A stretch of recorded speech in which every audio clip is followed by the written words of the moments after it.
going back to some of the military side of the house, did you know you wanted to be a Royal Marine from an early age, or is that something that that happened as you were getting ready to leave high school, or how did that all come about?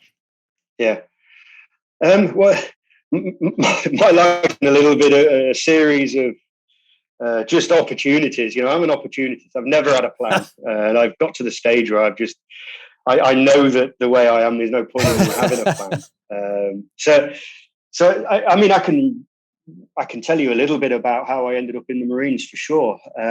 If I take you back to 5 years old, so my dad I was from a working class family.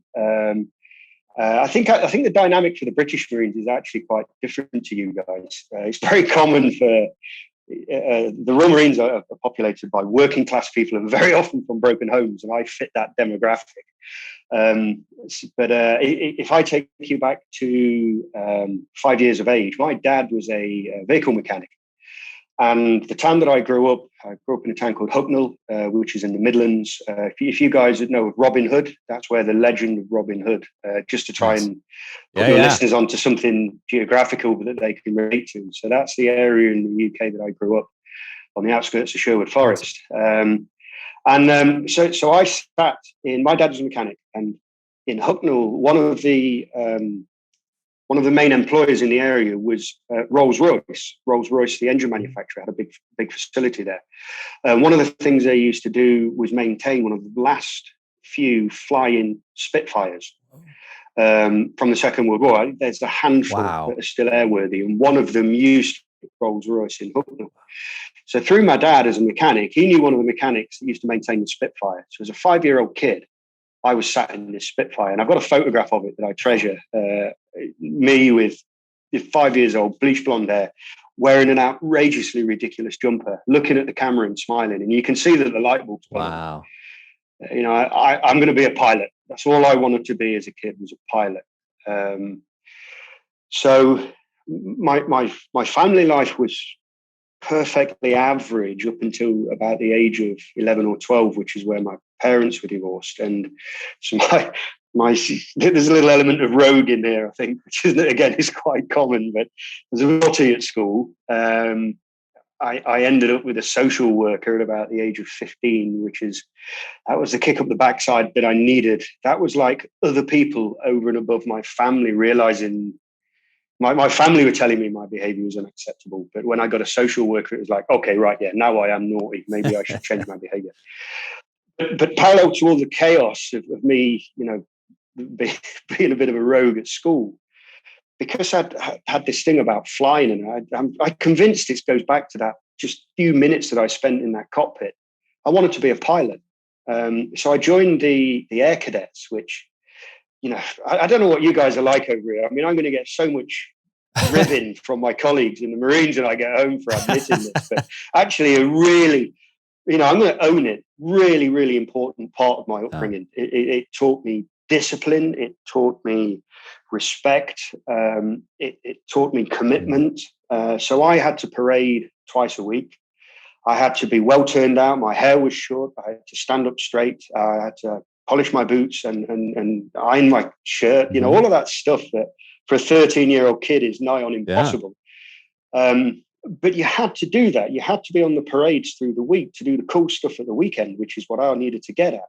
And so that, I put up with one, which was a struggle, and thrived off the other, the weekend activities. I was flying as a young kid, being flown by a pilot, but I was experiencing flight. You used to go up on your annual camp and you'd get a half-hour jaunt and do a load of aerobatics, and it made my year.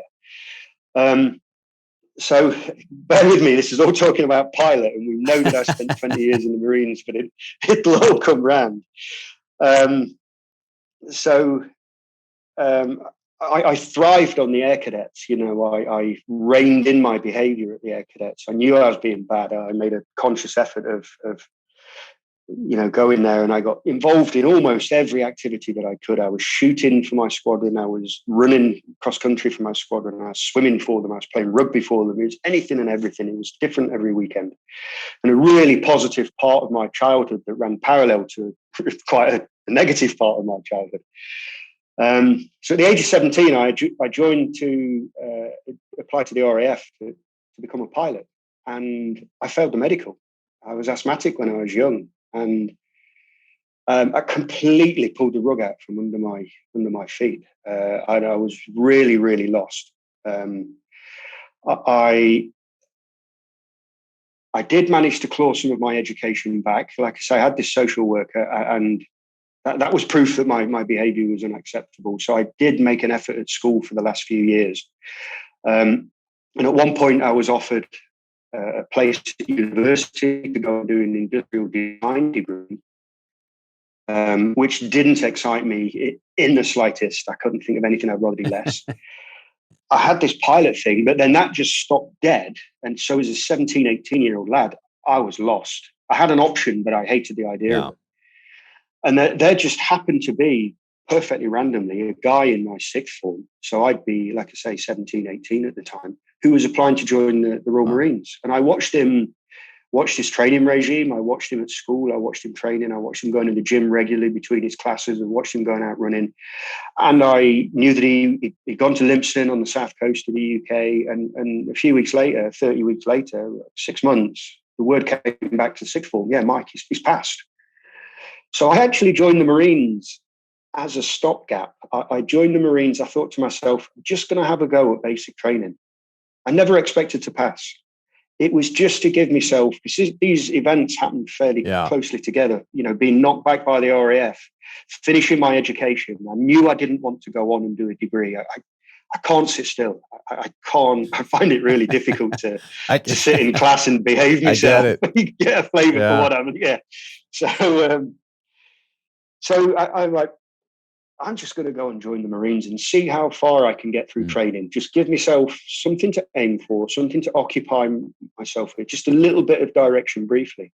And 30 weeks later, I'm stood in the parade square being presented with a green beret, rigidly to attention, proud as a pin. And what year is that? And so this would have been 91. Okay. This is 1991. Wow. And I had no idea, no family history in the military. I'd spoken to nobody who'd ever been in the Marines. I never spoke to this guy, Mike Adams. I never bumped into him. He was the reason I went to go and do it. I thought, that's not a bad idea. I think I can do that. I enjoy the outdoors. And on top of all of that, not expecting to pass it, I passed out as best recruit, awesome. Which is, nobody was more surprised that's awesome. than me, on that. So doesn't surprise me in the least after that's how talking I wound to you. Up in the Marines. It doesn't surprise me in the least. That's amazing. So awesome.